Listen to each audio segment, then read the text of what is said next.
Hey guys, this is Bigfoot Outdoors.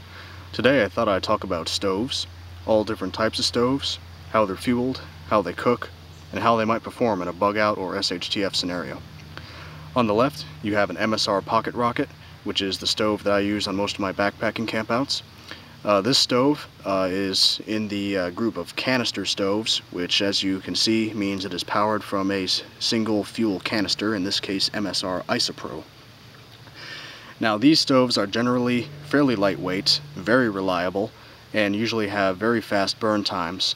The obvious downside to this category of stove is that it only runs off of pre-packaged fuel containers, in this case MSR Isopro. Now, for obvious reasons, this stove is not ideal for a bug out scenario, as it can only power off of whatever fuel you have stored, either in your bug out bag or bug out location.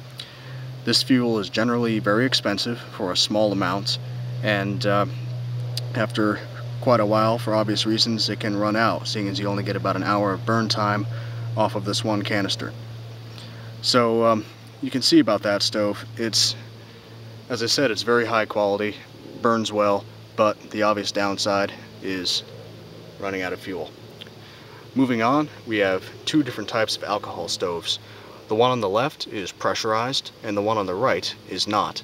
As you can see, the one on the right has a DIY pot stand made from a coat hanger. Now these alcohol stoves are generally used mostly just for boiling water.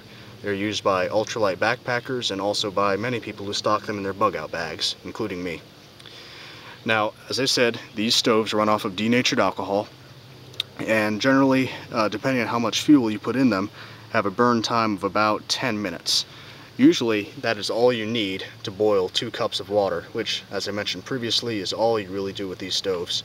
One upside to this category of stove is that you can burn more than just denatured alcohol in them. You can also burn isopropyl alcohol, although it does not burn as cleanly, and you can also use other products such as heat. This particular stove, you might have a bit more ease in finding fuel for it in an SHTF or bug out scenario, but again, it is limited in terms of fuel storage. Now here we have a wood burning trail stove. It is a J. Falk design. As you can see, it has ventilation holes right there and a feeding tube right there. Now, as I mentioned, this stove is wood burning, and you usually only burn sticks about this size. And unlike the alcohol stoves, while you can boil water, this can also be used for most standard cooking needs that you would ever need to do. As long as it's dry outside, which here in the Northeast is not always, not really something you can rely on, but as long as you have dry wood, you can burn that stove and you can keep it burning, and you can cook for pretty much as long as you want.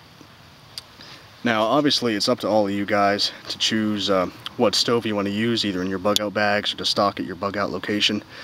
But personally, what I do is I use all three. They all have their uses, they all have their pros and cons, and I feel that there is no such thing as redundancy. So therefore, I find it logical to pack at least some kind of canister stove, some type of alcohol stove, and some type of wood burning stove. They have all been very reliable in the past, and they all have relatively quick burn times, but that's just something I wanted to bring to your guys' attention. And if you guys have any thoughts on stoves, maybe you have some DIY stoves that you've done yourself, like this wood stove that I made, or the alcohol stoves, or you might have some commercially designed stove that you've been very happy with and would like to share with others. If you have any announcements to make about these stoves, please let me know, and I'll get back to you. Guys, this is Bigfoot Outdoors. Thanks for watching.